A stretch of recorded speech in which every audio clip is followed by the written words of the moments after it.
Bonjour tout le monde.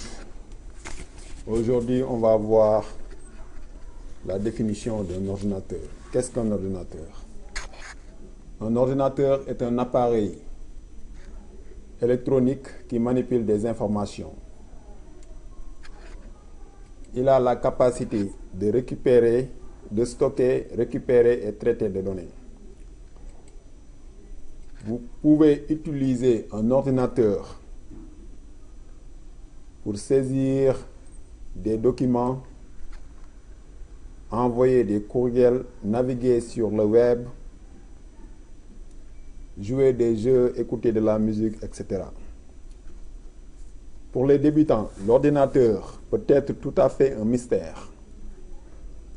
Cependant, les ordinateurs ne sont pas vraiment mystérieux. Tous les types d'ordinateurs sont constitués de deux éléments de base. Le matériel et le logiciel. Le matériel, comme vous le voyez sur l'écran ici, a une structure physique et est composé de quelques éléments que je vais citer ici: la souris, le clavier, le moniteur, l'unité centrale et le haut-parleur. Tandis que le logiciel est un ensemble d'instructions qui indiquent ce que le matériel doit faire. Il est celui qui guide le matériel et indique comment une tâche doit être accomplie. Les navigateurs web comme Internet Explorer ou Firefox sont des exemples du logiciel. Tout ce que vous achetez pour votre ordinateur peut être classé comme matériel ou logiciel. Une fois que vous comprenez la définition de ces éléments, les ordinateurs sont en fait très simples à utiliser. Cependant, il existe différents types d'ordinateurs. Quand la plupart des gens entendent le mot ordinateur, ils pensent à un ordinateur personnel comme un ordinateur de bureau. Donc, on va démarrer par l'ordinateur de bureau comme vous le voyez ici. Après ordinateur de bureau, on a les ordinateurs portables. Après les ordinateurs portables, on a ce qu'on appelle les serveurs.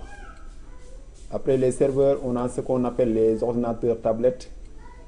Et enfin, on a les téléphones mobiles qui jouent aussi le rôle d'un ordinateur. Donc, on va essayer de commencer avec les ordinateurs de bureau. Un ordinateur de bureau,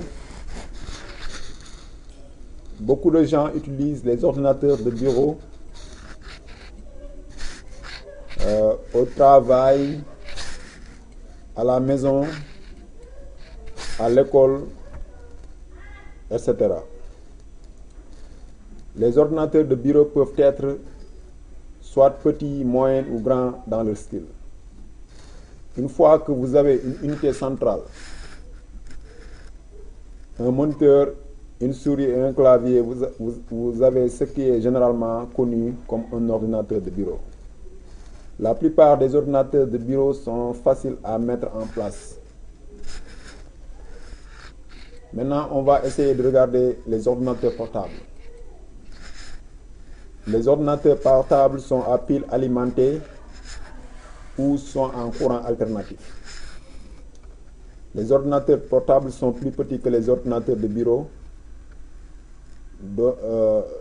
C'est ce qui donne raison le nom de portable, parce qu'on peut les amener là où on veut en le mettant dans votre sac. Pourquoi on les appelle les ordinateurs portables. Maintenant, on va essayer de voir les serveurs. Un serveur est un ordinateur qui donne des informations à d'autres ordinateurs sur un réseau.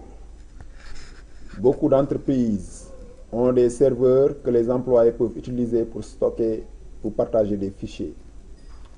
Un serveur peut ressembler à un ordinateur de bureau ou il peut être beaucoup plus grand. Les serveurs joue également un rôle important dans le fonctionnement de l'Internet. Les pages web sont stockées dans les serveurs. Lorsque vous utilisez votre navigateur pour cliquer sur un lien, la plupart du temps, c'est un serveur web qui vous livre la page que vous avez demandée.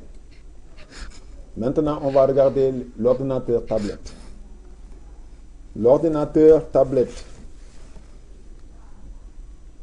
On sait qu'aujourd'hui, il existe de nombreux appareils qui sont essentiellement des ordinateurs spécialisés, même si nous ne pensons pas toujours comme des ordinateurs. C'est le cas de l'ordinateur tablette.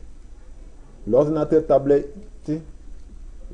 tablette utilise un écran tactile pour taper ou naviguer, car l'ordinateur tablette n'a pas besoin de clavier ou de souris pour fonctionner. Enfin, on va essayer de voir le téléphone.